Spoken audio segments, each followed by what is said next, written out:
बदलची यशोगाथा थेट शेतकरी बांधवांच्या तोंडून। नमस्कार शेतकरी मित्रांनो, मी नितीन महाले, दयाल सीड्सचा प्रतिनिधी आपले स्वागत करतो। शेतकरी मित्रांनो, आज आपण आलेलो आहोत अजंदे ह्या गावी। अजंदे धुळे जिल्ह्यातील गाव आहे। तर ज्या शेतकरी मित्रांच्या शेतात आपण आपल्या कंपनीचा कनक सोना हा गहू बघायला आलेलो आहोत, त्या शेतकरी मित्रांचा आपण थोडक्यात परिचय करून घेऊ। दादा नमस्कार। नमस्कार दादा तुमचं नाव सांगा।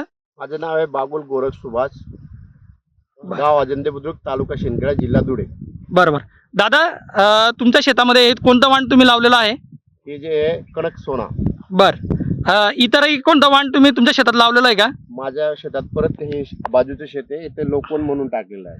बर, तर याच्यात आणि त्याच्यात मुख्य फरक काय जाणवत आहे दादा तुम्हाला? मुख्य फरक याची जी लोम आहे ती लांब आहे, बरं, आणि यांच्यामध्ये दाण्यांचा फरक, याच्यात 56 दाणे तर त्याच्यात 40 ते 42 दाणे। बर हा सर्वात मोठा फरक आहे। बर, पुन्हा अजून काय तुम्हाला याच्यात विशेष जाणवत आहे? पुन्हा याला विरळ पहिलं आहे, आणि त्याच्यानंतर याची क्वालिटी बी छान आहे। विरळ पहिल्यानंतर याचा फुटवा खूप छान झाला। बर बर, येणाऱ्या सीझन मध्ये शेतकरी बंधूंना तुम्ही काय सांगाल? हा गहू पेरायचा का नाही पेरायचा? येणाऱ्या सीझन मध्ये माझं तरी व्यक्तिगत मत आहे की हा पेरल्यानंतर शेतीला खूपच फायदा आहे। बर, धन्यवाद दादा। हरियाले खुशहाली धरती से सोना